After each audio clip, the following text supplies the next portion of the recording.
Hello, good morning students. तो first part में जो Nelson Mandela a long walk to freedom का first part था, तो हम उसमें यहाँ इस पैसेज तक हमने यहाँ ख़त्म किया था, ब्रेक लिया था। अब आगे से जो नेक्स्ट पैसेज है वहाँ से मैं आपको एक्सप्लेन कर रहा हूँ। On the day of inauguration, Nelson Mandela आगे बोल रहे हैं कि on the day of inauguration, कि जिस दिन उद्घाटन समारोह हो रहा था, सेरेमनी हो रही थी, शपथ ग्रहण हो रहा था या उद्घाटन हो रहा था, I was overwhelmed with a sense of history. बता रहा है आई वॉज ओवरहेल्म्ड, मैं ओवरहेल्म्ड हो गया यानी कि डूब गया, यादों में डूब जाना या बहुत ज़्यादा खुश हो जाना या सोचना। With a sense of history, बता रहे हैं हिस्ट्री के सेंस से, जो हिस्ट्री थी मुझे हिस्ट्री का सेंस आ जाता है और मैं एकदम अपनी यादों में, हिस्ट्री की यादों में मैं डूब जाता हूँ या मेरी आंखों में आंसू आ जाते हैं हिस्ट्री को याद करके। In the first decade of 20th century, आगे बता रहे हैं in the first decade of 20th century, Nelson Mandela बोल रहे हैं कि 20th सेंचुरी के फर्स्ट डिकेड में, 20th सेंचुरी का मतलब हो गया 1901 से लेकर 1999 तक, जो 1901 से लेकर 1999 तक जो आपका टाइम चलेगा वो आपका 20th सेंचुरी हो जाएगा। तो बता रहे हैं इन द फर्स्ट डिकेड यानी कि 1901 से लेकर 1910 तक का आपका फर्स्ट डिकेड माना जाएगा। ये आपका in the first decade of 20th century, तो ये है 1901 से लेकर 1910 तक आपका फर्स्ट सेंचुरी माना जाएगा। तो बता रहे हैं in the first decade of the 20th century a few years after, बता रहे हैं in the first decade of 2020 century के फर्स्ट डिकेड में ए फ्यू ईयर्स आफ्टर, कुछ सालों पहले, the bitter Anglo Boer war, एक बहुत ही भयानक एंग्लो बोअर बार हुआ था वहाँ पर अफ्रीका में, ब्रिटिश के बीच में और अफ्रीकन के बीच में। And before my own birth, और बता रहे हैं मेरे जन्म से पहले, क्योंकि इनका जन्म कब हुआ था, इनकी बर्थ हुई थी 1918 में, 1918 में। ये बता रहे हैं आपका फर्स्ट डिकेड यहाँ पर मैं आपको और अच्छे से क्लियर कर दूं, ये बात कह रहे हैं आपका जो एंग्लो वॉर बार हुआ था आपका 1899 में, यानी कि 1899 से लेकर 1902 ये आपका एंग्लो वॉर बार हुआ था, ये उसी टाइम में हुआ था, यानी कि 1899 से लेकर 1902 तक हुआ था। तो बता रहे हैं मेरे जन्म से पहले की बात है जो एंग्लो वॉर बार हुआ था। उसमें क्या था, the white skinned people of south Africa, जो साउथ अफ्रीका के जो वाइट स्किन पीपल थे यानी कि जो अंग्रेज थे, जो ब्रिटिश थे, जिनकी सफ़ेद चमड़ी थी, South Africa patch up their differences. ये बता रहे हैं जो एंग्लो वॉर बार है यहाँ पर जो 1899 में हुआ था, ये जो वहाँ के ब्रिटिश लोग थे उन्हीं के बीच में हुआ था एंग्लो वॉर बार। तो वहाँ के जो सफ़ेद यानी कि अंग्रेज़ों का अंग्रेज़ों से ही, तो वहाँ के जो गोरे लोग थे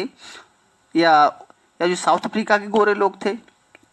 तो जितने भी गोरे गोरे लोग थे उन लोगों ने क्या किया था, पैचअप जानते हैं आप, एक होता है ब्रेकअप, आप तो जानते होंगे ब्रेकअप हो जाता है आजकल सबका, तो ये हुआ है पैचअप। तो उनका पैचअप का मतलब होता है समझौता कर लेना। तो साउथ अफ्रीका के जो वाइट स्किन लोग थे उन लोगों ने समझौता कर लिया था, देयर डिफरेंसेस, जो भी उनके मतभेद थे, उनके जो भी उनके मतलब एक दूसरे के साथ डिस्प्यूट था या किसी बात को लेकर डिसएग्रीमेंट था, तो उन लोगों ने उस बात को पेचअप कर लिया था। And erected A system of racial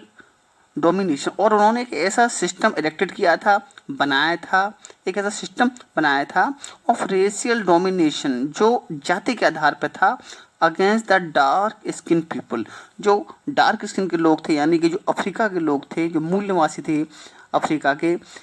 काले लोग थे, उन लोगों के खिलाफ उन्होंने एक नया सिस्टम बनाया था। क्या बनाया था, people of their own land, dark लोगों की, जो डार्क स्किन पीपल थे उन लोगों के खिलाफ उन्हीं की धरती पर, यानी कि जो साउथ अफ्रीका के लोग थे, जो आप जानते हैं ब्लैक लोग होते हैं, ब्लैक स्किन लोग होते हैं, तो ये साउथ अफ्रीका की धरती थी, वो उन्हीं लोगों की धरती थी, और उन्हीं लोगों के खिलाफ जो वहाँ पे ब्रिटिश राज कर रहे थे, तो उन लोगों में एक एंग्लो वॉर वार हुआ था 1899 से लेके 1902 2 तक। तो उन लोगों ने उनके जो झगड़े थे वो तो उन्होंने अपने समझौता कर लिया, और फिर जो जो ब्रिटिश थे या जो गोरे गोरे लोग थे वो एक साइड हो गए, और उन्होंने वहीं के रहने वाले जो साउथ अफ्रीका के ब्लैक स्किन लोग थे, डार्क स्किन लोग थे, उन लोगों के खिलाफ एक बहुत ही सिस्टम बनाया, यानी कि एक ऐसा नया रूल बना दिया। क्या रूल बनाया आगे बता रहे हैं। द स्ट्रक्चर दे क्रिएटेड, जो उन्होंने स्ट्रक्चर बनाया था, form the basis of one of the hardest, वो उसका बेस क्या था, वो सबसे ज़्यादा वन ऑफ द हार्सेस्ट कहते हैं एकदम कठोर, बहुत जो सबसे ज़्यादा कठोर, मोस्ट इनह्यूमन, यानी कि उसमें इंसानियत नाम की कहीं कोई चीज़ नहीं थी, यानी कि सबसे ज़्यादा इंसानियत के खिलाफ। मोस्ट इनह्यूमन था, यानी कि अमानवीय था, अमानवीय। Societies the world has ever known, और एक ऐसा समाज उन्होंने बनाया था जो शायद ही the world has ever known, जो शायद ही उस दुनिया में कभी जाना जाता हो, यानी कि ऐसा रूल बनाया था उन्होंने सबसे ज़्यादा हार्ड, कठोर, और उसमें इंसानी नाप की कहीं कोई चीज़ नहीं थी, इनह्यूमन था। ऐसी सोसाइटी बनाई थी, society the world has ever known, जो शायद संसार में अब मुश्किल से ही जाना जाता होगा। एक ऐसा उन्होंने एक रूल बना दिया था,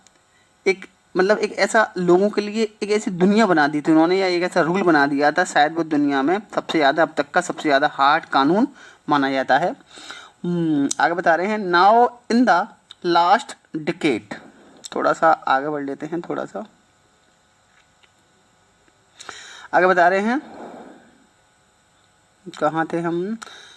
ये आ गया। Now in the last decade of 20th century, अब नेल्सन मंडेला बोल रहे हैं अब, लेकिन आज क्या हुआ है इन द, अब उन्होंने बात की थी अभी 20th सेंचुरी के फर्स्ट डिकेड की, यानी कि 1901 1902 बताया मैंने अभी आपको। अब बता रहे हैं वो now in the last decade of 20th century, अब 20th सेंचुरी का लास्ट डिकेड चल रहा है। तो भाई लास्ट डिकेड कौन सा माना जाएगा, लास्ट डिकेड यहाँ पर, यानी कि 1991 से लेकर 1999 तक, समझ में आ रहा है, बल्कि 200 तक 2000 तक माना जाएगा, यानी कि 1991 से लेकर सन 2000 तक का जो आपका टाइमिंग होगी वो आपकी 20th सेंचुरी मानी जाएगी। तो बता रहे हैं क्योंकि अब यहाँ पे टाइम कौन सा चल रहा है, अब वो बोल रहे हैं in the last decade of 20th century, आज 20th सेंचुरी का लास्ट डिकेड चल रहा है, यानी कौन सी ईयर चल रही है अभी, यानी अभी नहीं, यानी कि उस चैप्टर के अकॉर्डिंग, यानी कि 1994, यानी कि आज 1994 का 10 मई का दिन है, और नेल्सन मंडेला वहाँ पर शपथ ले रहे हैं। तो ये 1994 है, ये आपकी लास्ट डिकेड में आ जाएगा, 1991 और सन 2000 के बीच में आ जाएगा, तो ये लास्ट डिकेड आपका हो जाएगा। तो बता रहे हैं नेल्सन मंडेला बोल रहे हैं in the last decade of 20th century, और आज लास्ट डिकेड 20th सेंचुरी का लास्ट डिकेड चल रहा है। फर्स्ट डिकेड में तो बहुत सारा लोगों ने ऐसे एंग्लो वॉर हुआ था, हम लोगों के साथ जो डार्क स्किन लोग थे उनके खिलाफ बहुत ज़्यादा हार्ड कानून बना दिया था, ऐसा सिस्टम बना दिया था। लेकिन आज लास्ट डिकेड चल रहा है 20th सेंचुरी का, and my own 8th decade as a man, और बता रहे हैं और मैंने खुद एक इंसान के तौर पे मैंने 8th डिकेड यानी कि लगभग 80 साल का टाइम मैंने खुद देखा है। दैट सिस्टम हैड बीन, जो वो सिस्टम उन्होंने बनाया था, बता रहे हैं जो सिस्टम उन्होंने बनाया था, थोड़ा सा ऊपर ज़्यादा आ गए हैं हम, थोड़ा सा नीचे आना पड़ेगा, ठीक दिख रहा होगा आप लोगों को। ओवरटर्न फॉर एवर, अब वो सिस्टम जो उन लोगों ने बनाया था, अब 20th सेंचुरी के फर्स्ट डिकेड में बनाया था, लेकिन आज 20th सेंचुरी के लास्ट डिकेड में वो सिस्टम बता रहे हैं एवर ओवरटर्न फॉर एवर, आज वो सिस्टम, आज हमने वो ओवरटर्न कर दिया, उसको ख़त्म कर दिया, उसको खुचल दिया। ओवरटर्न कहते हैं पैरों से खुचल देना, लेकिन यहाँ पे है मतलब फिनिश कर देना, ख़त्म कर देना। ओवरटर्न कर दिया उसको फॉर एवर, हमेशा के लिए हमने वो सिस्टम जो उन्होंने 20th सेंचुरी को फर्स्ट डिकेड में बनाया था ब्रिटिश ने, वाइट स्किन लोगों ने, आज हमने उसको ओवरटर्न कर दिया फॉर एवर, हमेशा के लिए। एंड और क्या किया है, रिप्लेस, और उसके स्थान पर रिप्लेस कर दिया है क्या, Y1, और उसके रिप्लेस Y1 और उसके स्थान पे एक ऐसा सिस्टम रिप्लेस कर दिया है दैट रिकॉग्नाइज, जो पहचाना जाता है, द राइट्स एंड फ्रीडम, जो अधिकारों के लिए, राइट्स के लिए, और फ्रीडम ऑफ ऑल पीपल, और सभी लोगों के अधिकारों के लिए, सभी लोगों की फ्रीडम के लिए, जो आज जो हमने सिस्टम बनाया है, या जो बना रहे हैं वो अब जाना जाएगा। बता रहे हैं regardless of colour of their skin, और इसका और जो सिस्टम हमने बनाया है तो उसका दे कलर ऑफ देयर स्किन, यहाँ पर लोगों के स्किन के कलर के आधार पर ये सिस्टम नहीं जाना जाएगा, यानी कि लोगों की चमड़ी को देख के हमने ऐसा कोई भी सिस्टम नहीं बनाया है जो 20वीं सेंचुरी के फर्स्ट डिकेड में उन्होंने बनाया था। यानी कि वाइट लोगों ने ब्लैक लोगों के खिलाफ एक ऐसा सिस्टम बनाया था जो बहुत ज़्यादा हार्शेस्ट माना जाता था, कठोर था और इनह्यूमन था, अमानवीय था, अत्याचार करने वाला था उनके ऊपर। लेकिन अब नेल्सन मंडेला बोल रहे हैं आज 20वीं सेंचुरी के लास्ट डिकेड में हमने उस सिस्टम को ओवरटर्न कर दिया हमेशा के लिए, और इसके स्थान पे एक नया सिस्टम बनाया है जो सभी लोगों के, ऑल पीपल के, वाइट और ब्लैक दोनों प्रकार के लोगों के अधिकारों के लिए और फ्रीडम के लिए जाना जाएगा, और जिसका उन लोगों की चमड़ी के से कोई भी लेना देना नहीं, यानी कि रंग देख के, उनकी स्किन का कलर देख के नहीं बनाया गया है। आगे बता रहे हैं दैट डे हैड कम, बता रहे हैं दैट डे, वो दिन, हैड कम, आया है, वो दिन कब आया, about through the unimaginable sacrifice of thousand of my people. तो बता रहे हैं ये जो दिन है आज, जो ये दिन आया है आज 10 मई 1994 का, बता रहे हैं ये आया है about the through the unimaginable sacrifice, जो अनगिनत, अनइमेजिनेबल यानी अकल्पनीय, जिसकी हम कल्पना भी नहीं कर सकते, इमेजिन भी नहीं कर सकते, जिसको सेक्रीफाइस, त्याग करना, यानी कि एक ऐसे of thousand of my people, मेरे देश के लोगों के, मेरे देश के हजारों लोगों के अकल्पनीय त्याग, यानी मेरे देश के लोगों ने इतना त्याग किया, इतना सेक्रीफाइस किया जिसकी हम कल्पना भी नहीं कर सकते हैं, उसकी वजह से ये दिन आज हमें देखने को मिला है। जैसे कि और इजी वे में मैं आपको बताऊं, जैसे कि हमारा देश भी पहले स्लेव था, गुलाम था, तो हमारे देश के कितने हमारे वॉलंटियर रहे हैं, फ्रीडम फाइटर्स रहे हैं, चाहे वो चंद्रशेखर आज़ाद हों, भगत सिंह हों, अशफाक उल्लाह खां हों, या हमारे गांधी जी रहे हों, या जो भी हमारे लोग थे, तो और कितने बहुत सारे ऐसे फ्रीडम फाइटर रहे हैं, बहुत सारी ऐसी जनता भी रही है उसमें। ये नहीं है कि केवल ये 10 लोग हैं जिनका नाम हम बुक्स में पढ़ लेते हैं, केवल इन्हीं लोगों ने हमारे देश को आज़ाद करा लिया। बहुत सा हर इंसान था वहाँ पर, हर व्यक्ति था भारत का रहने वाला, चाहे वो हिंदू हो या मुस्लिम हो या सिख हो या ईसाई, हर व्यक्ति ने अंग्रेज़ों से फाइट की है और अंग्रेज़ों के खिलाफ लड़े हैं। छोटे छोटे बच्चों ने, छोटी छोटी स्त्रियों ने बहुत सारे यहाँ अंग्रेज़ों को भगाने में गांधी जी का साथ दिया है, चंद्रशेखर आज़ाद का साथ दिया है, उनके लिए खाने की व्यवस्था की, उनको अपने घरों में छुपाया, उनके लिए मतलब सारी व्यवस्था, बहुत सारी उनको सपोर्ट किया है, तो सभी लोगों का योगदान रहा है। तो इसी टाइप से यहाँ नेल्सन मंडेला बोल रहे हैं कि आज हमें ये जो दिन देखने को मिला, ये हमारे देश के हजारों लोगों के बलिदान के कारण हुआ है, जो उन्होंने ऐसा बलिदान दिया है, सेक्रीफाइस मीन्स बलिदान होता है आपका, त्याग या बलिदान, तो उन हजारों लोगों के बलिदान के कारण हमें ये दिन देखने को मिला है। पीपल हु सफरिंग, ऐसे लोग हु सफरिंग, जिनका कष्ट, एंड करेज, बता रहे हैं जिनका सफरिंग और courage can never be counted और रिपीट, उन लोगों के बलिदान के कारण हुआ है जिनके दुखों को, सफरिंग को और जिनके करेज को और उनकी हिम्मत को कैन नेवर बी काउंटेड, हम कभी काउंट भी नहीं कर सकते। यानी कि उन्होंने इतना कष्ट उठाया है कि, और इतनी बहादुरी का उन्होंने, करेज का परिचय दिया था उन्होंने, या उन्होंने इतनी हिम्मत से काम लिया है जिसे हम ना कभी काउंट कर सकते हैं और रीपेड, और ना ही कभी हम उनका एहसान चुका सकते हैं, कभी उनको रीपेड कर सकते हैं, उनकी हम कीमत नहीं चुका सकते हैं। जो कष्ट, जो परेशानी जो उन्होंने उठाई और उसमें इतना हिम्मत उन्होंने बनाए रखा, धैर्य बनाए रखा, हम उसको कभी भी नहीं चुका पाएंगे उनके एहसान को। आगे नेल्सन मंडेला बोल रहे हैं, ये वहीं स्टेज पर खड़े होकर बोल रहे हैं, सोच रहे हैं पोडियम पे, आई फेल्ट दैट डे, मुझे एहसास है उस दिन का, as I have on so many other day, मुझे आज भी उस दिन का एहसास है जैसा कि मुझे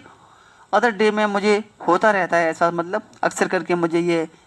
एहसास मैनी अदर डे में जैसे मैं सोचता रहता हूँ, आज ही मुझे वो चीज़ याद आ रही है जो मैं बाकी दिनों में भी याद करता रहता हूँ। That I was simply the sum of, क्यों मैं एक सिंपली द सम हूँ of all those African patriot who had gone before me, कि मुझसे पहले जितने भी मेरे अफ्रीका के जो पैट्रियट थे, जो देशभक्त थे, जो यहाँ से गुजर गए हैं या जो ख़त्म हो गए हैं, तो मैं तो उन सब के बदले में उनका एक टोटल आया हूँ, यानी कि सम हूँ मैं उनका, एक जोड़ हूँ। जैसे कि बहुत सारी हम काउंटर लिख देते हैं, ऊपर नंबर लिख लेते हैं, फिर उसका टोटल करते हैं, तो वो नंबर टोटल जो होता है, सम होता है, वो उन्हीं नंबरों का होता है, टोटल होता है। तो बता रहे हैं कि आज मैं यहाँ पर प्रेसिडेंट की अगर मैं शपथ भी ले रहा हूँ तो ये उन्हीं लोगों के कारण है। ऐसा नहीं है कि मेरा ही स्ट्रगल रहा है, मैं जेल में चला गया तो मेरी वजह से अफ्रीका को हमने आज़ाद करा लिया, ऐसा नहीं है। मैं तो सब उन लोगों के बदले में, जो उन लोगों ने इतनी अपना सेक्रीफाइस किया है, तो उन लोगों के बदले में, उन्हीं के बदले मुझे सब कुछ आज ये मिल रहा है। और आगे फिर कह रहे हैं दैट लॉन्ग, वो लंबी और नोबल लाइन एंडेड, लेकिन वो जिन लोगों ने सेक्रीफाइस किया था वो एक लंबी और एक श्रेष्ठ लाइन थी, यानी कि उन लोगों की लाइन बहुत लंबी है, वो श्रेष्ठ लोगों की लाइन थी। एंडेड, वो ख़त्म हो गई। And now begin again with me, और वो लोग जो बहादुर लोग थे हमारे देश के, उन लोगों की लाइन तो ख़त्म हो गई, जितने पैट्रियट थे, अब उनकी लाइन बता रहे हैं फिर मुझसे आप फिर शुरू हो गई है। यानी कि मैं भी अपने आप को उन्हीं लाइन में से एक अपना नेक्स्ट नंबर में अपने आप को समझता हूँ।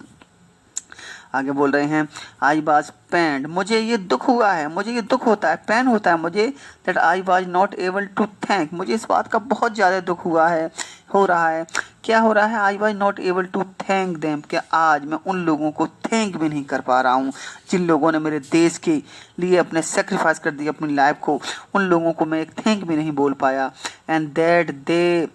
वर नॉट एबल टू सी, और they were not able to see, और आज वो लोग इस बात के लिए, देखने के लिए आज वो लोग हमारे बीच में मौजूद नहीं हैं। वाट देयर सेक्रीफाइस हैड ब्रॉट, बता रहे हैं आज मुझे इस बात का दुख हो रहा है कि उन लोगों को, जो लोग अपने, जिन लोगों ने अपनी जान दे दी, उन लोगों को मैं थैंक भी नहीं कर पा रहा हूँ, और ना ही वो लोग आज हमारे बीच में मौजूद भी नहीं हैं, और वो ये देख पाने में एबल नहीं है कि देखो उन लोगों के सेक्रीफाइस की वजह से आज हमें कौन सा दिन देखने को मिला है। तो मुझे आज उन लोगों को याद करके काफ़ी दुख हो रहा है, काश वो हमारे बीच में होते और ये देखते कि उन लोगों के बलिदान के कारण देखो आज हमारे अफ्रीका में डेमोक्रेसी की सरकार बन रही है, और आज सब लोग आज़ाद हो गए हैं और एक नया कानून बन रहा है। तो मुझे इस बात का दुख हो रहा है कि वो लोग आज हमारे बीच में मौजूद भी नहीं हैं, और उन लोगों को मैं थैंक भी नहीं कह पा रहा हूँ। आपको समझ में आ गया होगा। आगे चल रहे हैं।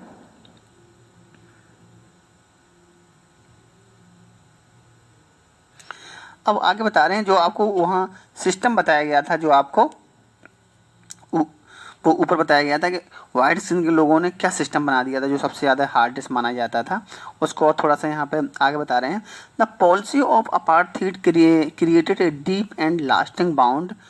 इन my country and my people, बता रहे हैं जो उन लोगों ने जो एक पॉलिसी बनाई थी, एक ऐसा सिस्टम बनाया था, एक ऐसी नीति बनाई थी, अपार्थाइड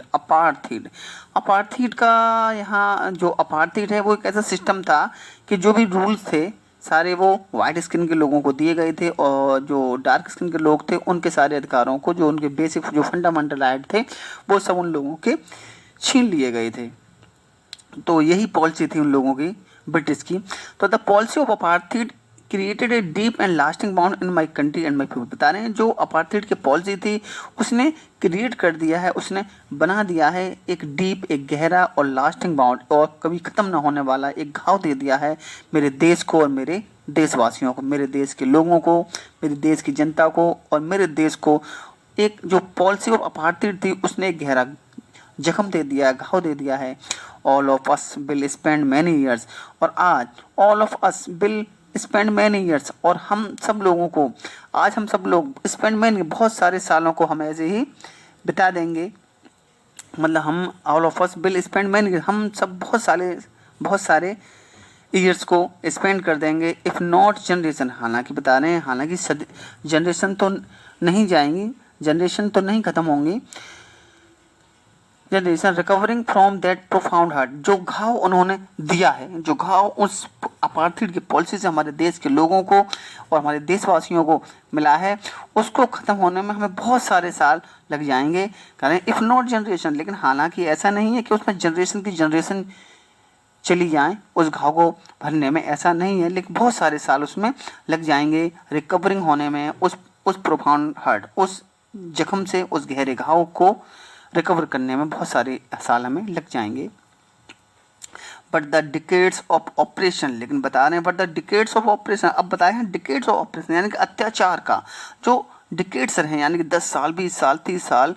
40 साल, कई डिकेट्स रहे हैं जो उनके ऑपरेशन के या उनके अत्याचार के, उनके जुल्म के एंड ब्रुअल्टी और निर्दयता के, जो उन्होंने हमारे साथ ब्रुअल्टी की है, निर्दयता की है और उन्होंने अत्याचार किया, उसके कई डिकेट्स रहे हैं। हैड अनदर अनइंटेंडेड, और वो भी हमारे लिए एक दूसरा अनइंटेंडेड है, न भूलने वाला एक एग्जाम्पल है, एक दूसरा जख्म है जो उन्होंने हमारे ऊपर इतना अत्याचार किया है, वो अनइंटेंडेड इफेक्ट। और उसका एक हमारे ऊपर प्रभाव भी पड़ा है, जो उन्होंने इतना अत्याचार किया हमारे ऊपर, ब्रुअल्टी की उन्होंने हमारे ऊपर, तो उसका एक इफेक्ट ये हुआ है। एंड दैट वाज दैट, और वो ये है कि इट प्रोड्यूस, कि उसने प्रोड्यूस कर दिया द ओलिवर टैम्बोज। बता रहे हैं जिन लोगों ने हमारे ऊपर अत्याचार किया है, हालांकि जो जख्म अंग्रेजों से हमें मिला है उसको भरने में तो कई साल लग जाएंगे, हालांकि जनरेशन तो नहीं लगेंगे, लेकिन जो हमारे ऊपर दशकों से जो अत्याचार हुआ है, जो निर्दयता हुई है, उसका हमारे ऊपर एक ऐसा असर भी पड़ा है हमारे समाज पे कि उसने प्रोड्यूस कर दिया है, उसने जन्म दिया है उस अत्याचार ने। द ओलिवर टैम्बोज को जन्म दिया है, द वाल्टर सिसिलिस को जन्म दिया है, द चीफ लुथलिस को दिया है, द यूसुफ डैडूस को दिया है, द ब्राम फिशर्स को दिया है, the Roberts Sobukwes of our time, हमारे समय के जो नेता रहे हैं उनके टाइम के, उन लोगों को, उसमें बहुत सारे ऐसे नेता आए जिन लोगों का वहाँ पे जन्म हुआ। नेता तो नहीं, यहाँ पे जो फ्रीडम फाइटर हैं साउथ अफ्रीका के लिए, man of such extra ordinary, ये एक ऐसे इंसान थे, man of such extra ordinary, जो एक्स्ट्रा ऑर्डिनरी थे, यानी कि ये कॉमन मैन नहीं कह सकते हम इनको, कॉमन मैन इसलिए नहीं बोल सकते हैं इनको क्योंकि कॉमन मैन तो आपने देखा होगा, हालांकि ये तो डायलॉग है, ये don't underestimate the power of common man. Common man होता है बस कहीं कुछ हो रहा है तो वहीं खड़े खड़े देख रहे हैं, कहीं किसी के ऊपर टॉर्चर हो रहा है चुपचाप सुन रहे हैं, बाजार में कहीं झगड़ा हो रहा है चुपचाप अपनी जगह से निकल गए, कहीं किसी की डेड बॉडी पड़ी हुई है तो उसको देख लिया, बस वहाँ से चले गए। ये है कॉमन मैन की लाइफ। तो बता रहे हैं ये एक्स्ट्रा ऑर्डिनरी मैन थे। एक्स्ट्रा ऑर्डिनरी किसके? करेज, इनके अंदर अद्भुत एक्स्ट्राऑर्डिनरी करेज था, विजडम थी एंड जेनरोसिटी, बुद्धिमानी थी, और जेनरोसिटी कहते हैं उदारता, यानी कि दूसरे की भलाई करने वाला गुण, जेनरोसिटी। तो इनके अंदर ऐसे गुण थे that their like may never be known again, और जो ऐसे गुण थे जो अब नेवर बी नोन अगेन, कि उनकी तरह के गुण अब और लोगों में देखने को नहीं मिलेंगे। पर है ये उन लोगों के नाम बताए गए हैं यहाँ पर जो वहाँ जो साउथ अफ्रीका के फ्रीडम फाइटर रहे हैं, जिनको जो नेल्सन मंडेला है जो स्टेज पे खड़े होकर जिनको याद कर रहे हैं, तो उन्होंने कुछ लोगों के नाम यहाँ पे लिख दिए, जैसे कि मैंने बताया था चंद्रशेखर आज़ाद हैं, भगत सिंह, अपना अशफाकुल्ला खां, महात्मा गांधी, इस टाइप के लोग हैं। तो कुछ लोगों के नाम ये वैसे भी हमारे सामने भी आते हैं हमारी बुक्स में, लेकिन हज़ारों लाखों लोग थे भारत के जिन्होंने आज़ादी की लड़ाई लड़ी, उनके नाम तो नहीं आते हैं क्योंकि सबका नाम तो नहीं मेंशन कर सकते हैं। तो इसी टाइप से कुछ लोगों के नाम उन्होंने यहाँ ले लिए हैं, और ये बताया ये बहुत ही हिम्मती लोग थे, विजडम वाले लोग थे, जेनरोसिटी के लोग थे, अब ऐसे कभी नहीं आएंगे धरती पर। Perhaps it requires such depth of operation, हाँ बता रहे हैं शायद इट रिक्वायर्स, और इसने ऐसी चीज़ को रिक्वायर्स किया, सच डेप्थ ऑफ ऑपरेशन, जो operation to create such heights of the character. बता रहे हैं जो जिनके ऊपर डेप्थ ऑफ ऑपरेशन, इनके ऊपर इतना अत्याचार हुआ है, इतना ऑपरेशन किया गया इनका, कि इनका उस अत्याचार में बता रहे हैं इनके ऊपर इतना अत्याचार किया गया कि, और उस अत्याचार की वजह से इनका जो करेक्टर था वो इतना हाई हो गया, यानी कि जितना कहते हैं जितना जुल्म कोई करता है तो अंदर हमारी जो सहन शक्ति है उतनी ही ज़्यादा बढ़ जाती है। जब हम किसी के अत्याचार को बर्दाश्त करते हैं तो उतनी हमारे अंदर एक सहन शक्ति हमारे अंदर आ जाती है। तो बता रहे हैं ये उनके ऊपर किया गया अत्याचार ही था जो उनका करेक्टर इतना ऊंचा बन गया। My country is rich in the minerals, Mandela बोल रहे हैं कि जो मेरा देश है वो मिनरल्स एंड जेम्स, और मिनरल्स एंड जेम्स में वो रिच है काफ़ी, यानी ये तो आपको मालूम होगा साउथ अफ्रीका में सबसे ज़्यादा डायमंड निकलता है, गोल्ड और डायमंड, सोना और हीरे, सबसे ज़्यादा जो उसकी माइंस हैं वो साउथ अफ्रीका में ही है, सोना और हीरे की वहाँ बहुत सारी माइंस हैं। जितना भी सोना अपने यहाँ आता है या जो डायमंड आता है वो सारा साउथ अफ्रीका की माइंस में ही निकलता है। तो बोल रहे हैं नेल्सन मंडेला कि मेरा जो देश है वो मिनरल्स में और जेम्स में तो बहुत ज़्यादा रिच है। That lie beneath it's soil, जो इसकी धरती के नीचे जेम्स दबे हुए हैं, मिनरल्स दबे हुए हैं। But I have always known, लेकिन मैं हमेशा नोन जाना जाता हूँ that it's greatest wealth it is it's people, लेकिन मैं हमेशा ये जानता हूँ कि मेरे देश के जो ग्रेटेस्ट वेल्थ है, अगर कोई भी संपदा है, कोई संपत्ति है, तो वो यहाँ के लोग हैं। सबसे ज़्यादा जो यहाँ की वैल्यूबल चीज़ है, जो ग्रेटेस्ट वेल्थ है, वो यहाँ के लोग हैं। मैं तो सिर्फ यही जानता हूँ कि हमें उस जेम से और मिनरल से कोई लेना देना नहीं है। मेरे देश के जो लोग हैं वही मेरी देश की संपत्ति हैं। फाइनर, जो लोग कैसे हैं? फाइनर अच्छे हैं, एंड ट्रूअर और सच्चे हैं। जो अच्छे हैं हमारे देश के लोग वो संपत्ति हैं और सच्चे हैं। देन द प्योर डायमंड, और मेरे देश के लोग सच्ची संपत्ति हैं, जो बहुत अच्छे हैं, बहुत सच्चे हैं। देन द प्योर डायमंड, जो सच्चे हीरो से भी ज़्यादा सच्चे और अच्छे हैं मेरे देश के लोग, वो मेरे देश की संपत्ति हैं। आगे बता रहे हैं, आगे बोल रहे हैं Nelson Mandela, it is from these comrade in the struggle that I learn the meaning of the courage. बता रहे हैं आज जो मेरे अंदर जो हिम्मत आई है या जो कुछ मैंने सीखा है, it is from these comrade in the struggle that I learn the meaning of the courage, कि मेरे अंदर आज मैं जो कुछ हूँ और जो कुछ मैंने सीखा है वो क्या है? It is from these Comrades in the struggle, वो मेरे कॉम्रेड के द्वारा हुआ है। कॉम्रेड कहते हैं आपके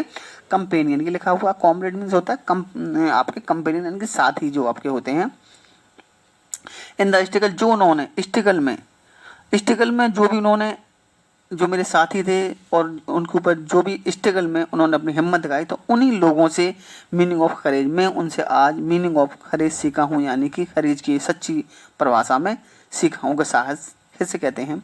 टाइम एंड अगेन, वो बता रहे हैं टाइम एंड अगेन, और कई बार समय समय पर I have seen man and woman, मैंने नेल्सन मंडेला याद करके बता रहे हैं, यहाँ पर भी याद करके बता रहे हैं स्टेज पर खड़े होकर कि मैंने कई बार बार मैंने ऐसे बहुत सारे मैन देखे हैं, विमेन देखी हैं, जिन्होंने रिस्क लिया and give their life for an idea, और उन्होंने एक एक आइडिया के लिए उन्होंने अपनी जानों की बाजी लगा दी। यानी कि साउथ अफ्रीका के कल्याण की बात उन्होंने सोची, भले की बात सोची, और इसलिए उनकी लाइफ को छीन लिया गया। तो बहुत सारे ऐसे मैन और विमेन देखी उन्होंने जिनकी जान छोटी छोटी बातों के ऊपर जिनको मार दिया गया। I have seen man stand up, मैंने बहुत सारे ऐसे लोगों को देखा है, मैन को देखा है स्टैंड अप, जो डटे रहे, जो स्टैंड अप रहे, हमेशा खड़े रहे या डटे रहे। टू अटैक एंड टॉर्चर, उन हमलों के सामने और उस टॉर्चर के सामने विदाउट ब्रेकिंग, बिना टूटे हुए, यानी कि जितना भी उनके ऊपर जुल्म किया गया, अत्याचार किया गया, तो कितने भी अटैक किए गए, कितना भी टॉर्चर किया गया, तो विदाउट ब्रेकिंग, वो बिना टूटे हुए स्टैंड अप रहे, यानी खड़े रहे। और शोइंग, और उन्होंने दिखाया स्ट्रेंथ, उन्होंने एक शक्ति दिखाई, एक ताकत दिखाई, यानी बर्दाश्त करने की एक उन्होंने पावर दिखाई, स्ट्रेंथ दिखाई, एंड रेजिलियंस, और उन्होंने अपनी रेजिलियंस दिखाई, ये जो जिद कहते हैं, जैसे जिद कहते हैं, जिद करना किसी के सामने, एक हट दिखाई दैट डिफाई द इमेजिनेशन, जिसकी हम कल्पना भी नहीं कर सकते हैं कि इतना हमारे देश के लोगों के ऊपर, जो हमारे पहले के लोग रहे हैं, जो फ्रीडम फाइटर रहे हैं, उनके ऊपर इतना अत्याचार हुआ, लेकिन उन्होंने अपनी हिम्मत को नहीं तोड़ा और अपनी जिद के आगे वो नहीं माने। आई लर्न, मैं सीखा हूँ दैट करेज, मैं ये हिम्मत, ये करेज है, मैं सीखा हूँ by not the absence of fear, मैं ये बात सीखा हूँ कि जो करेज होता ही है by not the absence of fear, जो हमारी हिम्मत होती है वो not the absence of fear, वो डर, हमारे अंदर का डर चला जाना, इसको नहीं कहते हैं करेज। अभी आपके सामने लॉयन आ जाए तो आपको उसे डर नहीं लग रहा है, तो इसे हिम्मत नहीं कहेंगे। तो ये बोल रहे हैं कि मैं तो सिर्फ ये सीखा हूँ कि एब्सेंस ऑफ फियर, जब हमारे अंदर का डर एब्सेंस हो जाता है तो जो चीज़ आती है वो हिम्मत नहीं होती है, बल्कि बता रहे हैं but the Trump over it, बल्कि हिम्मत होती है, करेज होती है ट्रम्प ओवर इट। ट्रम्प याद आया होगा, ट्रम्प ऑफ सर्जरी वाला चैप्टर का। ट्रम्प यानी कि जीत, विजय। अगर हम डर के ऊपर जीत हासिल कर लें, कहते हैं डर के आगे जीत है, माउंटेन ड्यू का आपने ऐड देखा होगा, डर के आगे जीत है, यानी कि उस डर पे हम अपने एक ट्रम्प ले लें, एक जीत हासिल कर लें, तो ये आपका करेज होगा। The brave man is not, बहादुर इंसान वो नहीं होता है, he who does not feel afraid, जिसे डर नहीं लगता है, बहादुर इंसान वो नहीं होता जिसे डर नहीं लगता है, बल्कि बहादुर वो होता है ही हू कंक्वर दैट फियर, बल्कि वो होता है जो अपने फियर पे कंक्विस्ट कर लेता है, ट्रम्फ कर लेता है, जीत हासिल कर लेता है, यानी कि अपने डर पे विजय हासिल कर लेता है और डर से जीत जाता है। No one is born hating another person. अब बता रहे हैं आगे नेल्सन मंडेला कि किसी भी इंसान का जन्म इसलिए नहीं होता है हेटिंग अनदर पर्सन कि वो दूसरे इंसान से नफरत करे। हमारा जन्म इसलिए थोड़ा ना हुआ है कि हम उससे नफरत करें उससे कि भाई हमारा जन्म तो इसीलिए हुआ है। जैसे कि आजकल सिखाया जाता है हमें नेताओं के द्वारा कि अरे वो इस धर्म का है, वो उस धर्म का है, वो उस जाति का है, उससे नफरत करो। तो बता रहे हैं नो वन इज बॉर्न, किसी का जन्म इसलिए थोड़ी ना होता है कि हेटिंग अनदर पर्सन, वो किसी से नफरत करे, because the colour of skin, और वो उसकी स्किन को देख कर नफरत करे। क्योंकि यहाँ पे वो स्किन की बात इसलिए कह रहे हैं क्योंकि जो ब्रिटिश थे वो जो वाइट स्किन थे वो ब्लैक स्किन के लोगों से नफरत किया करते थे, उनके ऊपर अत्याचार किया करते थे, और इस बैकग्राउंड या उसके बैकग्राउंड को देख के उसे नफरत करे। बता रहे हैं किसी व्यक्ति का जन्म इसलिए नहीं होता है कि वो इसकी कलर ऑफ स्किन देख के उससे नफरत करे, उसका बैकग्राउंड देख के उससे नफरत करे, और हिज रिलीजन या उसका धर्म देख के उससे नफरत करे, या उसका धर्म देख ले कि भाई अरे जैसे कि आजकल समाज में ये जो वो पॉलिटिशियन है जहर बोल रहे हैं कि इस धर्म के लोगों से नफरत करो या उस धर्म के लोगों को पसंद मत करो, ये करो। तो बताने किसी व्यक्ति का जन्म इसलिए नहीं होता है कि उसके धर्म को देखकर, उसके बैकग्राउंड को देखकर या उसके स्किन को देखकर वो उससे नफरत करे। क्योंकि आगे बहुत अच्छी बात बोल रहे हैं, बहुत ही इंपॉर्टेंट आपका पैसे है ये, people must learn to hate. क्योंकि बता रहे हैं लोग हेट करना सीखते ही तो हैं। एक बच्चा होता है वो हेट करना क्या जानता है, हम उसे सिखाते हैं अरे नहीं उनके पास मत जाना, उनसे मत बोलना, उनके घर पे मत खाना, ये सारे बच्चों को सिखाया तो जाता है। तो बता रहे हैं पीपल को हेट करना, लोग हेट करना सीखते हैं, and if they can learn to hate, और अगर उन्हें हेट करना सिखाया जा सकता है और अगर वो नफरत करना सीख सकते हैं, they can be taught to love, तो फिर उनको प्यार करना भी उनको सिखाया जा सकता है। अगर हम उनके मन में एक दूसरे के प्रति नफरत भर सकते हैं तो एक दूसरे के प्रति प्रेम करना भी तो भर सकते हैं उनके मन में, उनको प्रेम करना भी तो सिखाया जा सकता है। For love comes more naturally to the human heart, क्योंकि जो लव होता है वो कम्स मोर नेचुरली, वो ज़्यादा नेचुरली इंसान के ह्यूमन हार्ट में आता है, यानी कि जो देन इट्स अपोजिट, यानी कि इसकी अगर नफरत की कंपेयरिंग में अगर हम देखे जाएँ तो प्यार की भावना होती है वो इंसान के हृदय में ज़्यादा भरी हुई होती है, और प्यार उसके दिल में जल्दी आ जाता है नफरत की कंपेयरिंग में। तो हम उसको प्यार करना जल्दी सिखा सकते हैं, आसानी से कोई व्यक्ति प्यार करना सीख सकता है। अब प्यार का मतलब ये नहीं है कि सबसे आप प्यार ही करते रहो, समाज की बात हो रही है यहाँ पर। Even in the grimmest time in prison, बता रहे हैं कि जो मेरा टाइम, अब नेल्सन मंडेला आगे बोल रहे हैं ग्रिमेस्ट टाइम इन प्रिजन, आगे बता रहे हैं कि जो मेरा जब मैं जेल में था तो जो मेरा ग्रिमेस्ट टाइम था, यानी बहुत ही मतलब मेरा कठोर टाइम था, ग्रिमेस्ट यहाँ पर हार्ड का मतलब है, जो मेरा ग्रिमेस्ट टाइम चल रहा था जब मैं जेल में था, जो मैंने आपको बताया था, व्हेन माय कॉमरेड, जब मेरे साथी एंड आई और मैं वर पुश टू अवर लिमिट, जब हम लोगों को पुश टू अवर लिमिट, जब हम लोगों को इतना पुश किया जाता था टू अवर लिमिट, यानी इतना हम लोगों पर टॉर्चर किया जाता था हमारी लिमिट से बाहर ज़्यादा, मतलब जितना हम जैसे किसी व्यक्ति को इतना मारो कि उसकी लिमिट ही पार हो गया। तो बता रहे हैं जब मुझे और मेरे साथियों को इतना मारा जाता था, इतनी मतलब इतना लिमिट से ज़्यादा हम लोगों को टॉर्चर किया जाता था, I would see A glimmer of humanity, तो मैंने, ग्लिमर कहते हैं चमक, ऑफ ह्यूमनिटी इंसानियत, in the one of the guard, तो मैंने वहीं जेल में एक गार्ड था, कोई एक गार्ड रहा होगा कोई, तो उसी के अंदर मैंने एक इंसानियत की चमक भी देखी थी। यानी हो सकता है वहाँ पर एक गार्ड ज़्यादा सिंपैथी करता हो कि अरे भाई रहने दीजिए, अब मत मारिए, या थोड़ा सिंपैथी कर देता हो, पूछ लेता हो भाई, या कैसे भी उनको थोड़ी हेल्प कर देता हो। तो नेल्सन मंडेला बोल रहे हैं तो वहीं मैंने एक गार्ड के अंदर एक इंसानियत की झलक देखी थी मैंने, ह्यूमनिटी की, पर है शायद जस्ट फॉर ए सेकंड, हालांकि हो सकता है कुछ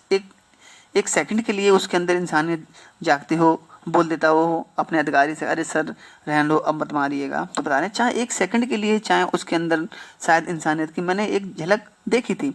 but it was not enough to reassure me, लेकिन बता रहे हैं it was not enough to reassure me, लेकिन बता रहे हैं बट इट वाज एनफ, लेकिन ये एनफ थी टू रीअश्योर मी, मुझे एश्योर करने के लिए, मुझे विश्वास दिलाने के लिए, एंड कीप मी गोइंग, और मुझे मेरे मकसद पे और मुझे मेरे लक्ष्य पे कायम रखने के लिए ये काफ़ी थी, मेरे अंदर ये फीलिंग लाने के लिए ये काफ़ी थी कि हाँ अभी भी इंसानियत सबसे अच्छी चीज़ होती है और इंसानियत जीवित है। Man's goodness is a flame, क्योंकि इंसान की जो गुडनेस होती है, इंसान की जो भलाई होती है, अच्छाई होती है, इज ए फ्लेम, वो एक फ्लेम की तरह होती है, यानी कि एक चिंगारी होती है। फ्लेम माना होता है चिंगारी। दैट कैन बी हिडन, जिसको हम छुपा तो सकते हैं, इंसान की अच्छाई है हम उसको छुपा तो सकते हैं, बट नेवर एक्सटिंग्विश, लेकिन कभी भी हम उसे बुझा नहीं सकते हैं। इंसान की इंसानियत को हम कभी भी ख़त्म नहीं कर सकते हैं। यानी कि आप आप मान लीजिए बहुत ज़्यादा अत्याचार हैं, बहुत ज़्यादा आप किसी पर अत्याचार करते हैं, बहुत ज़्यादा आप किसी से नफरत करते हैं, लेकिन वो कहीं ना कहीं आपके मन में कहीं ना कहीं,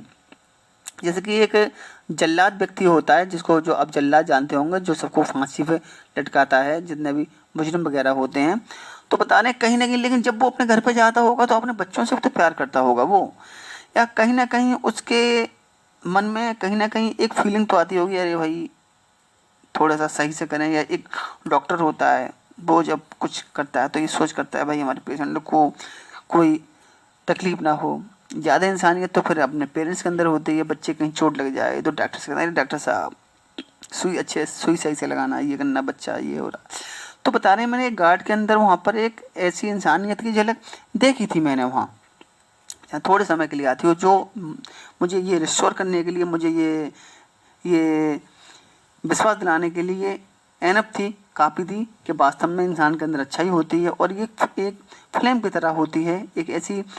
लाइट होती है जिसको छुपाया जा सकता है लेकिन कभी भी हम बुझा नहीं सकते। यानी कि इंसान के अंदर इंसानियत तो पाई जाती है। आगे बता रहे हैं, बहुत इंपॉर्टेंट आपका पैसेज है, इससे बहुत सारे क्वेश्चंस आते हैं आपके इस पैसेज से। बता रहे हैं इन लाइफ, जीवन में, बता रहे हैं every man has twin obligation, हर इंसान के जीवन में दो प्रकार के ऑब्लिगेशन होते हैं, दो प्रकार के उसके कर्तव्य होते हैं। ऑब्लिगेशन टू हिज फैमिली, एक ऑब्लिगेशन होता है उसके फैमिली के लिए, टू हिज पेरेंट्स, उसके पेरेंट्स के लिए, टू हिज वाइफ, उसकी पत्नी के लिए, और चिल्ड्रन के लिए। तो फर्स्ट ऑब्लिगेशन होता है किसके लिए? फैमिली के लिए, पेरेंट्स के लिए, वाइफ के लिए और चिल्ड्रन के लिए। भाई हम अपनी फैमिली को भी देखना है, हमें अपने पेरेंट्स को भी हमें देखना है, अपनी वाइफ को भी देखना है, अगर मैरिज हो गई है तो, ठीक है, ऐसे मत देख लेना किसी को। To his wife and children, और बच्चों को देखना है, यानी कि अपने बच्चों को, ये नहीं कि दूसरे बच्चों को देखना है, ठीक है। तो एक ऑब्लिगेशन होता है हमारा फैमिली के लिए, पेरेंट्स के लिए, वाइफ के लिए, बच्चों के लिए। And he has an obligation, और ही एन ऑब्लिगेशन टू, और दूसरा ऑब्लिगेशन कौन सा होता है? होता है टू हिज पीपल, अपने लोगों के लिए। अब आ गया है यहाँ समाज के लोगों के लिए, हिज कम्युनिटी के लिए, अपने समुदाय के लिए, अपनी कम्युनिटी के लिए, हिज कंट्री, और अपने देश के लिए। बता रहे हैं दो कर्तव्य होते हैं इंसान के, एक उसके परिवार, पेरेंट्स, फैमिली के लिए, और दूसरा होता है देशवासियों के लिए, कम्युनिटी के लिए, और उसके देश के लिए। ये दो ऑब्लिगेशन बताए गए हैं। इससे आपका शॉर्ट क्वेश्चन आता है कि आप जो according to Nelson Mandela what are the two obligation, तो बताए गए हैं, दोनों बताए गए हैं यहाँ पे। In a civil and human society, बता रहे हैं एक सब समाज के लिए, एक सब समाज के लिए, each man is able to fulfil those obligation. तो बता रहे हैं हर एक सब समाज के लिए, हर इंसान को able, each man is able, हर इंसान एबल है टू फुलफिल करने के लिए दोज ऑब्लिगेशन, इन दोनों कर्तव्यों को वो फुलफिल करने के लिए एबल है। According to his own inclination and ability, अपने जो बिहेवियर होता है उसके अकॉर्डिंग, या जो उसकी टेंडेंसी होती है, नेचुरल टेंडेंसी होती है, उसके अकॉर्डिंग दोनों ही वो अपने ऑब्लिगेशन को पूरा करता है अपनी योग्यता के अंदर, और एबिलिटी के अकॉर्डिंग वो दोनों ही अपने जो जिम्मेदारी होती है उनको वो पूरा करने की पूरी एबिलिटी वो रखता है। और हर इंसान के अंदर ये एबिलिटी होती है वो दोनों प्रकार के ऑब्लिगेशन को पूरा करे। लेकिन आगे बता रहे हैं but in a country like south Africa, लेकिन एक ऐसा देश साउथ अफ्रीका जैसे देश में, it was almost impossible for a man for my birth, बताने एक, लेकिन मेरे साउथ अफ्रीका जैसे देश में इट वाज ऑलमोस्ट इम्पॉसिबल, ये बहुत असंभव सा है, फॉर ए मैन, एक इंसान के लिए ऑफ माई बर्थ, और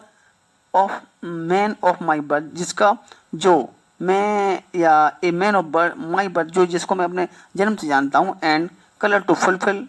जो जिसका जन्म मेरी तरह हुआ हो, एंड कलर, और जो जिसका कलर मेरी तरह हो, तो fulfil both of those obligation बता रहे हैं। लेकिन मेरे इस साउथ अफ्रीका जैसी कंट्री में इस प्रकार के दोनों जिम्मेदारियों को पूरा करना बहुत ज़्यादा इम्पॉसिबल होता है एक ऐसे इंसान को जो जिसका जन्म मेरी तरह हुआ हो और जिसका कलर मेरी तरह हुआ हो, यानी कि ब्लैक स्किन वाले लोग ब्लैक स्किन वाले लोगों के लिए बहुत ज़्यादा ही इम्पॉसिबल है। ये बात क्यों बोल रहे हैं कि हर इंसान के लिए हर देश में 2 ऑब्लाइजेशन होते हैं, वो दोनों को पूरा करने की योग्यता भी होती है, उसके अंदर करता भी। लेकिन बता रहे हैं साउथ अफ्रीका जैसी कंट्री में मेरे जैसे इंसान के लिए जो मेरी तरह हो और जिसका जन्म मेरी तरह हुआ हो और जिसका रंग मेरी तरह हो, उसके लिए बहुत ज़्यादा ही इम्पॉसिबल है। क्यों है इम्पॉसिबल? इन साउथ अफ्रीका, क्योंकि साउथ अफ्रीका में a man of colour who attempt to live as a human being was punish and isolated. बता रहे हैं क्योंकि साउथ अफ्रीका की धरती पर जो एक ऐसा इंसान जो ब्लैक कलर का हो और वो एक ऐसा human being was punish and isolated. बता रहे ए मैन ऑफ कलर जिसका कलर मेरे जैसा हो, हु अटेम्प्ट टू लिव, और वो कोशिश करता है जीने की एज ए ह्यूमन बीइंग, एक इंसान की तरह, एक आम इंसान की तरह अगर वो जीने की कोशिश करता है, बाज पनिश एंड आइसोलेटेड, तो उसको पनिश कर दिया जाता है और उसे आइसोलेटेड कर दिया जाता है। देखिए बहुत अच्छा वर्ड आया है आइसोलेटेड। आजकल आपने लॉकडाउन चल रहा है आपका, तो बोल रहे हैं उसे क्वारंटीन कर रहे हैं, आइसोलेशन में भेजा जा रहा है उस व्यक्ति को जो भी कोरोना पॉजिटिव निकल रहा है। तो बहुत अच्छा वर्ड आया है आइसोलेटेड। माना होता है किसी व्यक्ति को क्वारंटीन कर देना, यानी कि उसे अलग थलग कर देना, यानी कि उसे लोगों के बीच में ना रखना, उसे आइसोलेट कर दो कहीं ले जाके, यानी कि बिल्कुल अलग जगह पर रखो उसे। तो बता रहे हैं मेरे जैसे लोग साउथ अफ्रीका में, जो मेरे टाइप का लोग था, यानी कि जो ब्लैक कलर के लोग थे, अगर वो एक आम इंसान की ज़िंदगी जीना चाहते थे तो उसको पनिश किया जाता था और उसे आइसोलेटेड कर दिया जाता था, यानी उसे समाज से अलग कर दिया जाता था। इन साउथ अफ्रीका, क्योंकि साउथ अफ्रीका में a man who try to fulfil his duty, South Africa में अगर एक इंसान कोशिश करता था फुलफिल हिज ड्यूटी, अपनी ड्यूटी को फुलफिल करने की, टू हिज पीपल, अपने लोगों के लिए, अपनी फैमिली के लिए, अगर वो अपनी जिम्मेदारियों को पूरा करने की कोशिश करता था, बाज इनएविटेबली कहते हैं unavoidably ripped from his family and his home and was forced to live a life apart, a twilight existence of secrecy and revolution। बताने एक इंसान साउथ अफ्रीका में अगर कोई ऐसा इंसान हुआ करता था जो अपनी फैमिली के लिए जीने की कोशिश किया कर फैमिली के लिए जीने की कोशिश करता था, तो उसको क्या किया जाता था, उसे अपने man who try to fulfil duty people, उसे इनएबिलिटेड कर दिया जाता था, यानी कि उसे अलग थलग कर दिया जाता था, उसे आइसोलेट कर दिया जाता था और उसे भेज दिया जाता था, मतलब अलग जीने के लिए। Inevitably rapt from his family, उसे फैमिली से दूर भेज दिया जाता था, एंड हिज होम, उसे घर से दूर भेज दिया जाता था, एंड वाज फोर्स, उसे मजबूर किया जाता था to live a life apart, के कहीं दूर जाके वो ऐसी अपनी इस टाइप की लाइफ को जिए, ए टू लाइट एक्सिस्टेंस, और बिल्कुल जिसका कोई अस्तित्व ना हो, ऑफ सिक्रेसी एंड रेवोल्यूशन, और कहीं जाकर अलग तरह, जैसे बिल्कुल वनवास की तरह वो कहीं जाके अपनी लाइफ को जिए एकदम हाइड और एकदम रेवोल्यूशन की तरह, यानी कि विद्रोह की तरह। तो कहने का मतलब ये है, रेवोल्यूशन का मतलब ये है कि जिसने भी, जैसे कि हमारे देश में आपको बताएं जो चंद्रशेखर आज़ाद थे, जो हमारे भगत सिंह थे, या अशफाक उल्लाह खान थे, या और भी लोग थे जो भी हमारे फ्रीडम फाइटर रहे हैं इस टाइप के, तो जब भी वो अंग्रेजों के खिलाफ कुछ किया करते थे तो उनके लिए वांटेड का कानून निकाल दिया जाता था कि भाई इनको गिरफ्तार करो, तो फिर वो छुप के रहते थे, तो उसे परिवार से अलग रहना पड़ता था, उसे अपनी फैमिली से अलग रहना पड़ता था, समाज से दूर रहना पड़ता था, उसे रिबेल बना दिया जाता था, जिसे कहते हैं विद्रोही, कि भाई ये तो विद्रोही है, ये विद्रोही है, तो उसे फिर वहाँ छुप के रहना पड़ता था, मतलब वो पुलिस के सामने नहीं आ सकता था क्योंकि उसे तुरंत गिरफ्तार कर लिया जाता। तो बता रहे मेरे जैसे लोग के लिए बहुत ज़्यादा मुश्किल था, अगर वो कोशिश भी करता था तो उसे बहुत ज़्यादा पनिशमेंट दिया जाता था, और उसे गिरफ्तार करने की कोशिश की जाती थी, तो उसे मजबूर कर दिया जाता था कि वो सबको छोड़ छाड़ के कहीं जंगल में जाके कहीं पर छुप के रहे। I did not in the beginning choose to place my people above my family. आगे बता रहे हैं I did not in the beginning, starting में beginning choose to place my people above,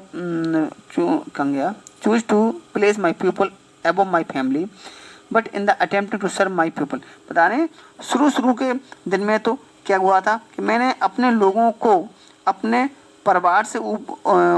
ऊपर ज़्यादा इम्पोर्टेंस मैंने नहीं दी थी, यानी कि अपने जो देश के लोग थे उन लोगों को मैंने ज़्यादा नहीं समझा था, अपनी फैमिली को मैं ज़्यादा समझता था, अपने देश के लोगों को मैंने चूज नहीं किया था अपनी फैमिली से ऊपर। But in the attempting to serve my people, लेकिन जब मैंने अपने जो पीपल की सेवा करने की जब मैंने कोशिश की, उनको सेवा करने की मैंने कोशिश की, आई फाउंड तो मैंने पाया, that I was prevented from fulfilling my obligation as a son, a brother, a father and husband. लेकिन जब मैंने अपने लोगों की सेवा करने की मैंने कोशिश की तो मैंने ये पाया कि मुझे एक सन के रूप में, एक ब्रदर के रूप में और एक फादर के रूप में और एक हस्बैंड के रूप में मुझे मेरी जिम्मेदारियों को पूरा करने से मुझे रोका जा रहा है। यानी कि जब मैंने, जैसे कहते हैं एक समाज सुधारक, जब मैंने ये लगा, जब मैंने अपने जनता के हक की बात कही या लोगों का मैंने पक्ष लेना शुरू कर दिया, तो फिर मैंने ये पाया कि मुझे मेरे जो फर्स्ट ऑब्लाइजेशन था मुझे उससे रोका गया। मुझे एक सन के ऑब्लाइजेशन से, एक भाई के ऑब्लाइजेशन से और फादर के और हस्बैंड के मुझे ऑब्लाइजेशन से मुझे रोका जाने लगा। यानी कि मुझे बिल्कुल इन कामों को करने से मुझे रोक दिया गया, यानी मुझे भी मजबूर कर दिया गया कि मैं भी इन सब चीज़ों से दूर हट जाऊँ। Husband, I was not born with hunger to be free. आगे नेल्सन मंडेला बोल रहे हैं, I was not born with hunger और टू बी फ्री। मेरा जन्म आज़ादी के लिए नहीं हुआ था, आज़ादी की इच्छा को लेकर मेरा जन्म नहीं हुआ था। मैं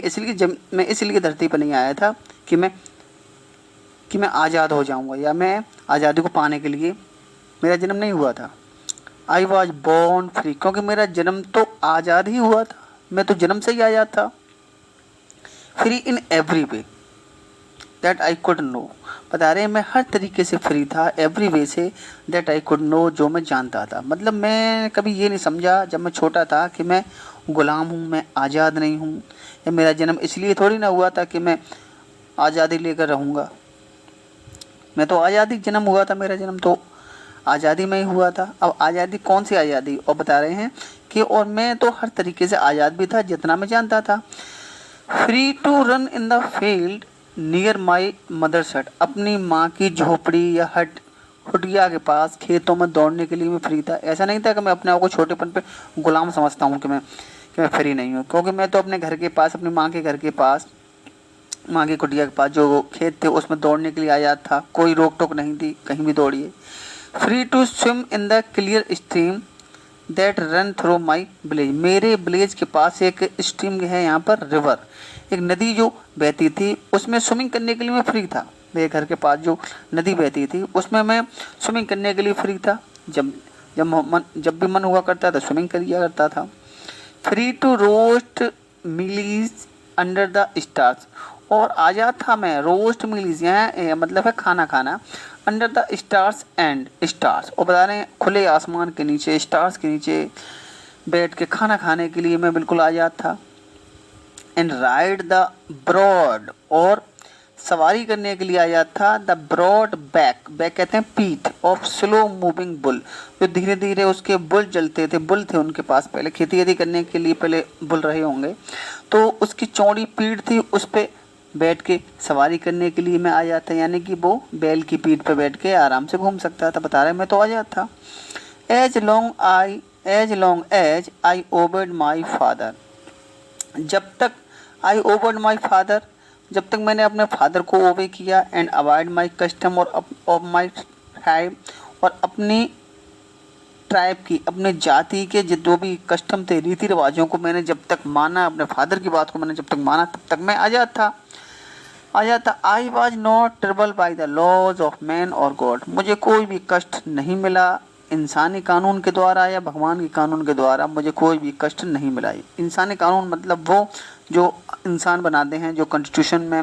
होते हैं, जो हमारा कॉन्स्टिट्यूशन है वो तो इंसानी लॉ है ना, सारा इंसानों के द्वारा बनाए गए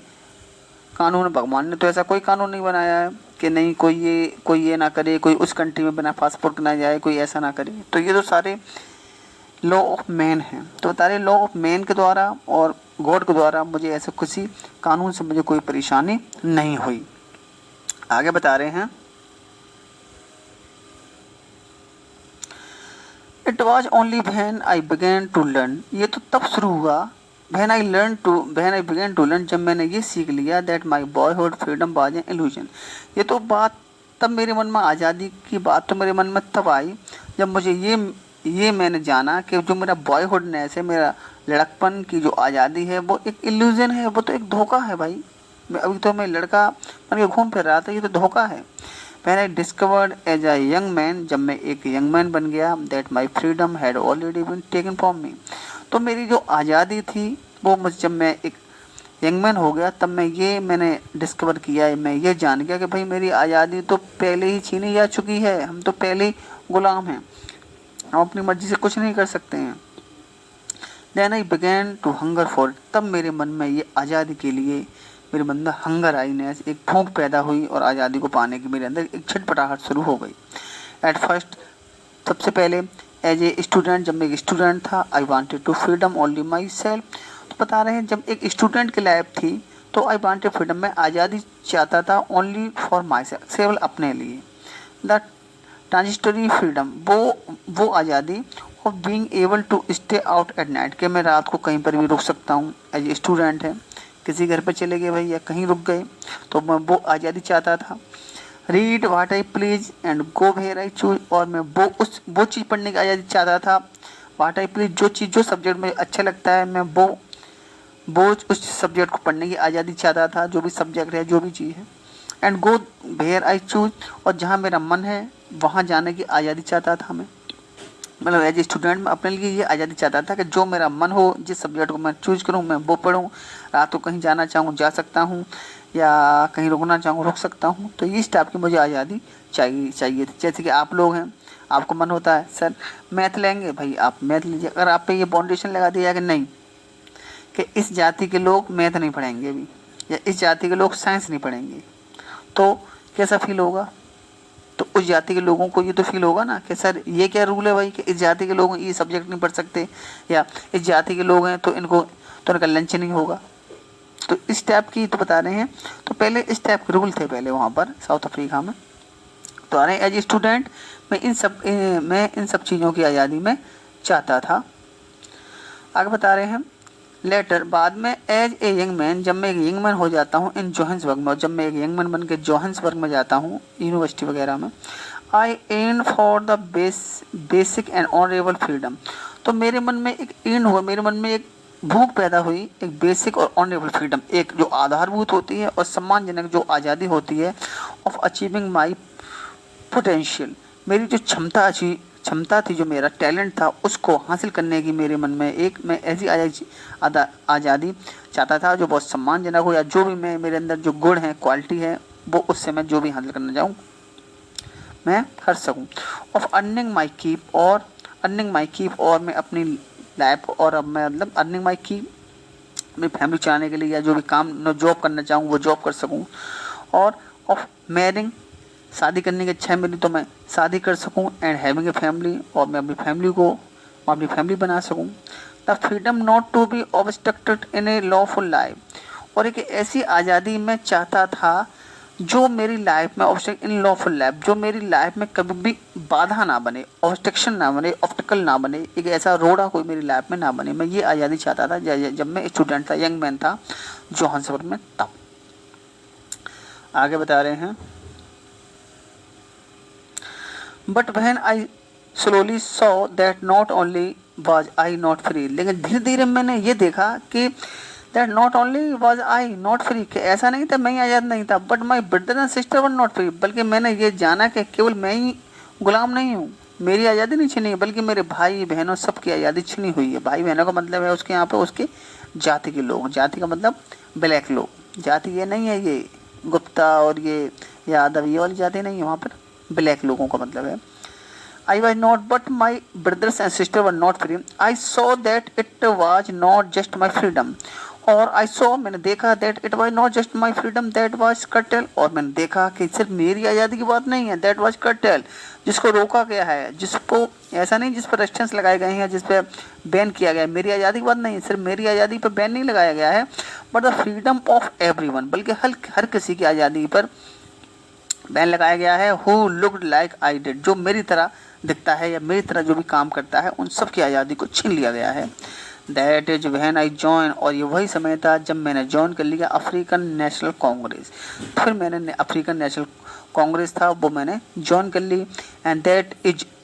when the hunger for my own freedom. और ये वो समय था कि hunger for my own freedom became the, कि जो मेरी आज़ादी की जो भूख थी मेरे लिए, became the greater hunger for the freedom, वो बन गई the greater hunger for the freedom. जो कहाँ चला गया भाई,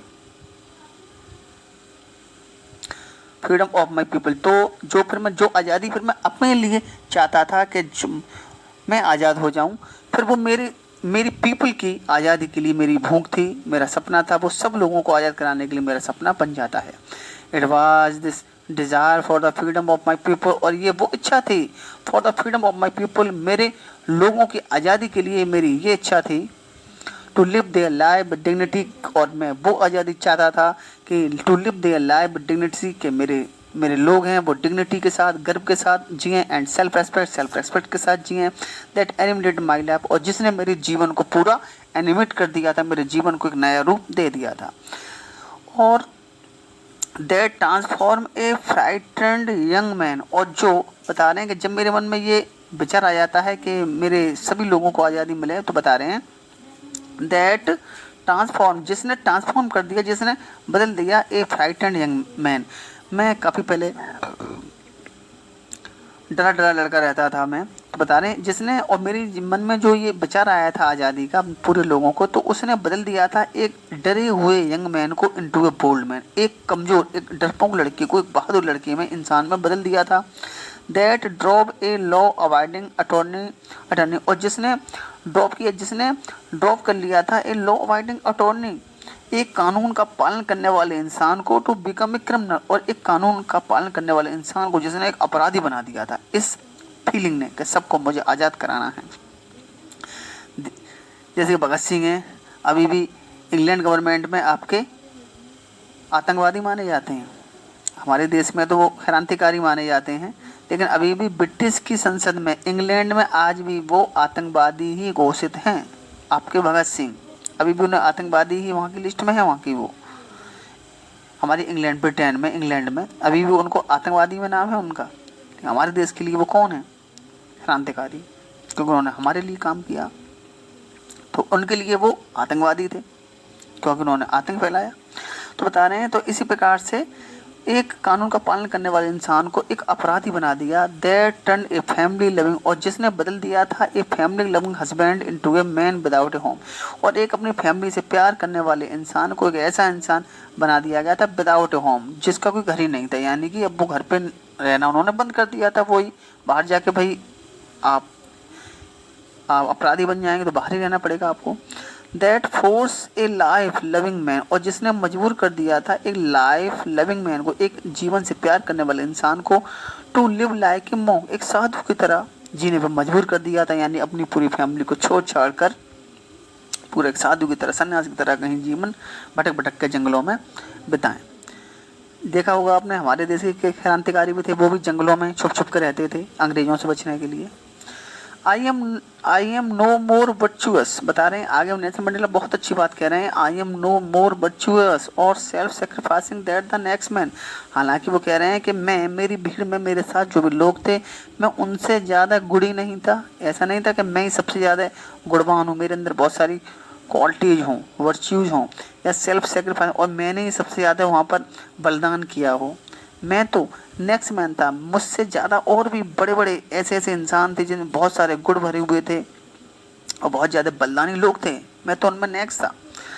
बट आई फाउंड, लेकिन मैंने पाया, that I could not even enjoy the poor and limited freedom, लेकिन मैंने इस बात को पा लिया था कि मैं इस थोड़ी सी आज़ादी को, पुअर एंड लिमिटेड फ्रीडम को मैं नहीं जी सकता हूँ। आई वाज अलाउड, हालांकि मुझे अलाउ कर दिया गया था, हालांकि बता रहे हैं कि मुझे थोड़ी परमिशन मिल गई थी कि तुम ये काम कर सकते हो, तो लेकिन बता रहा है मैं इस थोड़ी सी आज़ादी को नहीं जीना चाहता था। When I knew my people were not free, जब मैंने ये जान लिया कि अरे भाई मेरे लोग तो आज़ाद ही नहीं हैं, मुझे अगर आज़ादी दे दी भी गई है, मुझे छूट दे दी है, मान लीजिए अभी आपसे कहा जाए कि भाई आप नहीं पढ़ोगे, साइंस नहीं पढ़ोगे, आप मैथ नहीं पढ़ोगे, आप बूतमबाजी करो, तो आपको छूट दे दी जाए कि भाई चलो ठीक है आपके लिए छूट है, आप पढ़ लीजिएगा। लेकिन बता रहा है मुझे ये आज़ादी नहीं चाहिए थी थोड़ी सी, क्योंकि जब मुझे ये मानना पड़ा था कि मेरे लोगों को तो आज़ादी मिली नहीं है, मुझे देने से क्या फ़ायदा है। फ्रीडम इज इंडिविजुअल, क्योंकि फ्रीडम है वो कैसी है, व्यक्ति, इंडिविजुअल है, मतलब बिना बांटे मिलनी चाहिए, इनडिवाइजिबल, उसमें डिवीजन नहीं होना चाहिए, व्यक्तिगत नहीं होना चाहिए कि इस इंसान को फ्रीडम मिल गई दूसरे को नहीं मिली। The chain of anyone of my people, क्योंकि जो चेन पड़ी हुई थी, एनीवन ऑफ माई पीपल, मेरे लोगों में से किसी भी इंसान को जो एक जंजीर पड़ी हुई थी, but the chain of all of them, वो बल्कि अगर किसी के लिए कानून किसी के ऊपर बाउंडेशन था तो एक इंसान में नहीं था, बल्कि एक ऐसा बाउंडेशन था जो सभी लोगों पर पड़ा हुआ था। The chains of all my people, मेरे लोगों की जो जंजीर थी या जो उनके ऊपर जो बंदिशें थी या उनके ऊपर जो उनको फ्रीडम नहीं थी, but the chain on me, तो मैं ये समझता था कि ये हथकड़ी या जो जंजीरें हैं या जो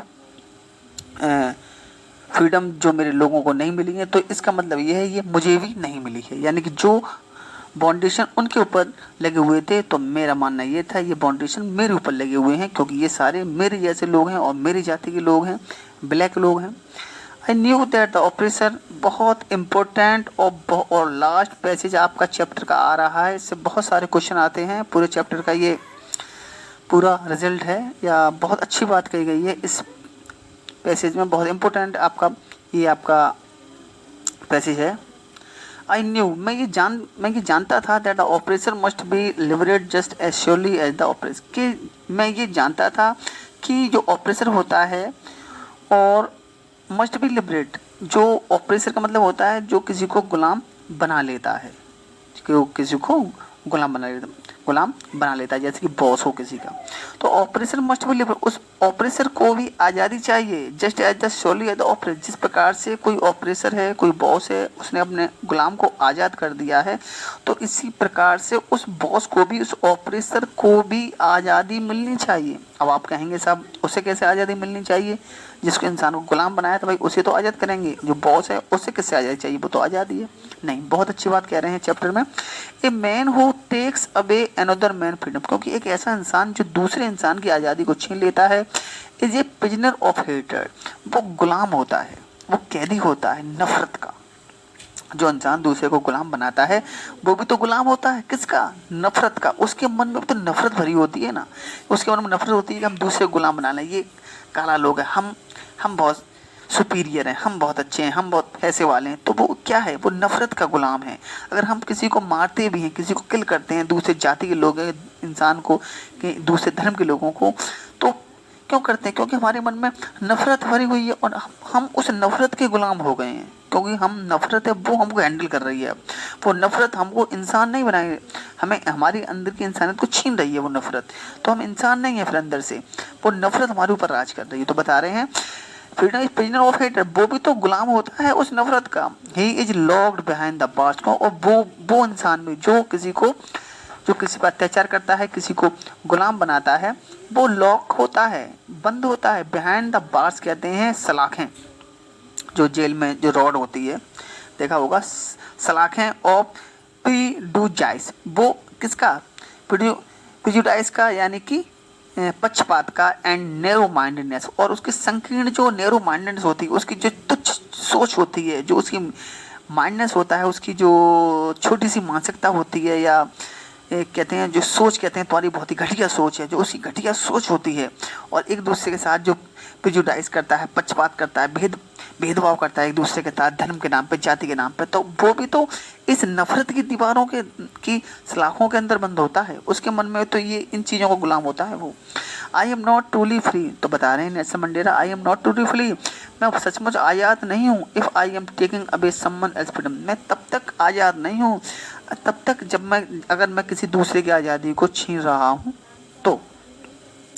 just as surely as I am not free, और बिल्कुल वैसे ही मैं तब तक आज़ाद नहीं हूँ, when my freedom is taking from me, और मैं तब तक अपने आप को आज़ाद नहीं समझूंगा जब तक मेरी आज़ादी मुझसे कोई छीन लेता है, यानी कि अगर नफरत मेरे अंदर राज कर रही है तो मैं भी आज़ाद नहीं हूँ, मैं भी गुलाम हूँ नफरत का। The oppressed and oppressor alike are robbed of their humanity, क्योंकि जो ऑपरेस होता है, जिस इंसान को गुलाम बनाया जाता है या जो गुलाम होता है, और ऑपरेस एंड द ऑपरेसर, और उसको गुलाम बनाने वाला भी होता है, बता रहे हैं अलाइक आर, दोनों ही लुटे हुए होते हैं, दोनों ही लोगों को लूट लिया जाता है ऑफ देयर ह्यूमैनिटी, उनकी इंसानियत से, यानी कि उनके जो इंसानियत के गुण होते हैं, तो वो इंसान जो गुलाम बन जाता है तो यानी उसकी इंसानियत भी छिन गई है, और जिस इंसान ने गुलाम बनाया है उस इंसान की भी ह्यूमैनिटी छीन ली गई। यानी कि दोनों ही गुलाम होते हैं, गुलाम बनाने वाला और गुलाम होने वाला। और जो व्यक्ति गुलाम हो जाएगा भाई वो तो है ही गुलाम, वो तो किसी का स्लैब बन ही चुका है, लेकिन जिसने गुलाम बनाया है वो व्यक्ति भी गुलाम हो जाता है किसका, अपने अमानवीय गुणों का, यानी कि उसके अंदर इंसानियत नाम की कोई भी चीज़ नहीं बचती है, और वो उस नफरत का गुलाम बन जाता है, जो वो उस मानसिकता का गुलाम बन जाता है जो दूसरों को नीचा समझती है, दूसरों को कम समझती है। तो आई होप ये चैप्टर तो बेटा आपको समझ में आ गया होगा। अगर फिर भी आपको कहीं किसी पैसेज में कोई भी प्रॉब्लम है तो आप कमेंट बॉक्स में लिख सकते हैं, पैसेज को हाईलाइट कर सकते हैं, लाइन लिख सकते हैं। कोई भी प्रॉब्लम है तो आप कमेंट बॉक्स में ज़रूर लिख दीजिएगा। और मैंने आपको बहुत ही अच्छे से चैप्टर को समझाने की कोशिश की है, और मैं कहाँ तक सक्सेस हुआ हूँ आपको समझाने में या कहाँ तक नहीं हुआ हूँ, ये आप मुझे कमेंट बॉक्स में ज़रूर बता दीजिएगा। बहुत ही अच्छा चैप्टर है, इम्पोर्टेंट चैप्टर है, बोर्ड के लिए बहुत ही इम्पोर्टेंट चैप्टर है, तो अच्छे से आपको उसको पढ़ना है। क्वेश्चन आंसर आपको मैं अवेलेबल बहुत जल्दी ही करा दूँगा। Okay, bye.